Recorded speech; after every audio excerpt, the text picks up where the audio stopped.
Hey fam, how's everybody doing? I hope you all are well. My name is Noah. Welcome back to the channel. Today I'm going to share with you my story all the way from recreational soccer through the ranks to the professional level and what led me down here to Australia. Alright, before we hop into this video, I want to make sure you guys know that the comments section is always open for questions, comments, video suggestions, etc. I usually get to all of them in about a 24-hour period after they're posted. Happy to have conversations with you guys. It's an absolute honor to do so. Make sure you go subscribe for more professional soccer content, and let's hop into it.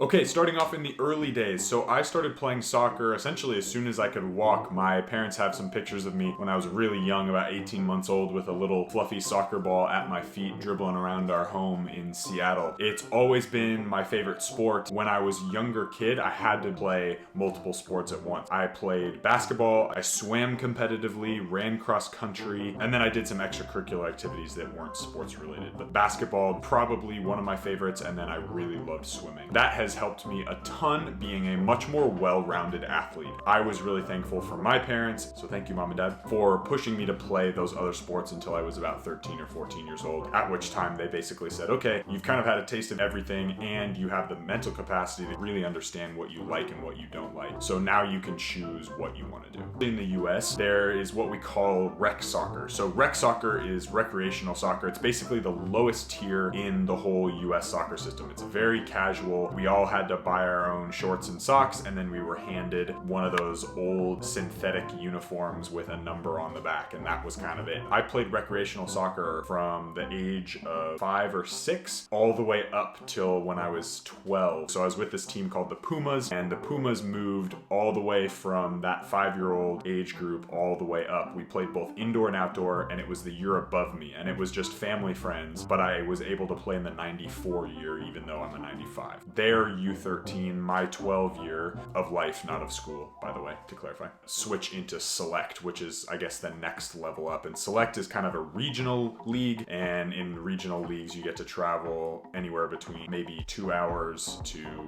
5 minutes down the street. Right before 8th grade, right after 7th grade, we had tryouts for a premier club called Emerald City FC in Seattle. It was a big club back then, and a couple of my friends actually played both on the women's side and the men's side. That was a big club. I was really excited to move into the premier level. My parents said, hey, you can go for it if you want. You're at an age where you can choose that you want to play soccer full time. So I tried out for the U14 or U13 Emerald City team, and they had 3 teams in that division, and I made the B team, so the second team. I had a fantastic coach. Shout out to Amanda Potts, who I don't know where she is now in the world, but she was absolutely instrumental in my development as a player, especially giving me confidence as a young center forward. So I was actually a striker back then because I was a little bigger, and I had played with a lot older kids my whole youth career. So that was where I played back then, played center forward and a little bit of center back actually. So love that switch action. From Emerald City, played for the B team for about 5 or 6 months over the course of the summer, and then got moved up to the A team because I played really well. The A team coach really liked me. That's kind of how it worked. And I was also very determined at that age. That's when I decided I'm playing premier soccer. I want to play professionally. I want to play in college. I have to make the little baby steps towards my goals. And so I managed to get on that team. There's also a really funny story of an individual who actually made the A team the year that I made the B team. And he was one of those kids in high school who was kind of a bully. And I obviously won't mention names or anything, but this is always stuck in my mind as something that I'm really proud of. But it's also a moment of, I know that I'm competitive and I'm gonna feed off that competitiveness. I remember we were at a beach club one time. I remember this kid was always teasing me in front of a bunch of people, was like, hey, Noah, what team did you make this year? And I said, oh, I'm on the white team. And he goes, oh, that's cool, and started laughing with all of his buddies. I sort of went on my way, but it was less embarrassment and more me getting really fired up, like, oh, I'm gonna get after you and I'm gonna go for it. And when that transition happened, when I moved up to the A team, they actually dropped him to the B team. And it was one of those moments for me where, again, I'm not interested in kind of calling people out and saying you were not nice to me or anything, but I will use it as an example because I think it's a great way to show that when you put your head down and you don't talk, you don't say anything, that's the mindset of a cleaner.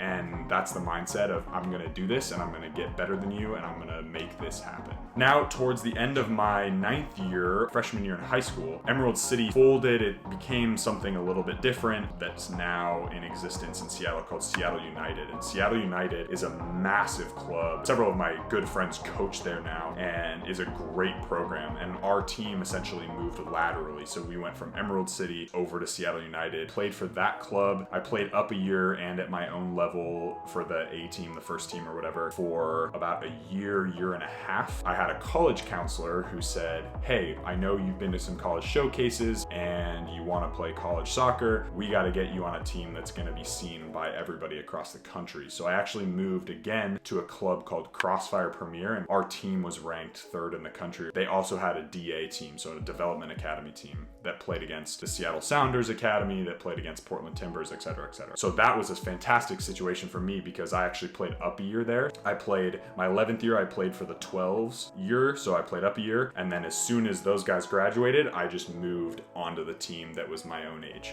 At that time too, having a Division II college coach as my club coach allowed me to get insight into the types of training that we would do in university. He would often run sessions the same way he ran his college sessions. So we would get really high level training at 17 or 18 years old, which obviously you expect from a high level nationally competitive team, something where I could ask him questions about, hey, this college coach reached out and he wants me to come play with him. What do you think? What do you think of the academic situation, et cetera, et cetera. So college recruiting is a totally different process. Now, college recruiting is something that I'll make a video on because my process was sort of all over the place. I went to showcases, identification camps, or ID camps as we call them in the US, and that's where you go and you play in front of one or a few college coaches at the university itself. So I would fly to Pennsylvania, New York, or Florida to go and play in front of those college coaches while they ran sessions. So it gave them a really good idea of who you were as a character, who you were as a player, etc.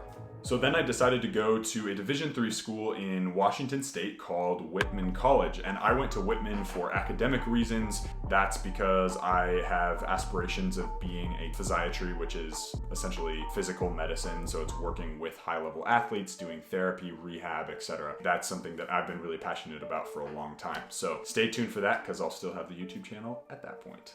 Would I might have become a better soccer player at a Division I college or Division II college? Who's to say? Maybe. That being said, I had a ton of facilities. My college coach actually understood where I wanted to go in the long term, so he knew that I wanted to play professionally. He said to me, look, here's the steps that I think you need to take to get to where you want to go, and at the end of the day, it's up to you because I can only coach you X amount of hours in the year. My senior year in college, I had 9 goals and 5 assists as a left back. So again, that's something that I worked for. I got myself in that position and I was able to continue that through the professional game. So after graduating from Whitman in 2018, I spent about a month back at home training and getting ready for my trial in Spain in Real Union de Irún, which is right outside of San Sebastian, Spain. So I played in Spain for about 4 or 5 months, came home at the end of 2018, and unfortunately during some training had bilateral tibial stress fractures. So that's the bones in your shin. I had spiderweb fractures in them on both sides. So I had to take 4 or 5 months off. So once I finished rehab for that after a few months, got back into it, got playing for this U23 team called Pac Northwest. It's another youth club, kind of like the Crossfires or the Seattle United's Emerald Cities. Pac Northwest actually has a U23 team, which is fantastic. So it was great. Bunch of really competitive college guys. Then from there, I decided to sign with OPSM, who I'm with now, which I'm really excited about. They're wonderful, great group of guys. And after signing with OPSM, said, you know what, screw it. I signed with you guys, but right before this, I had signed up for an open trial. This open trial was for the Los Angeles Force in the NISA League. And the NISA League is a new league started back in 2019, and it's in the 3rd tier of the American soccer pyramid. So you have the MLS, USL Championship, and then USL 1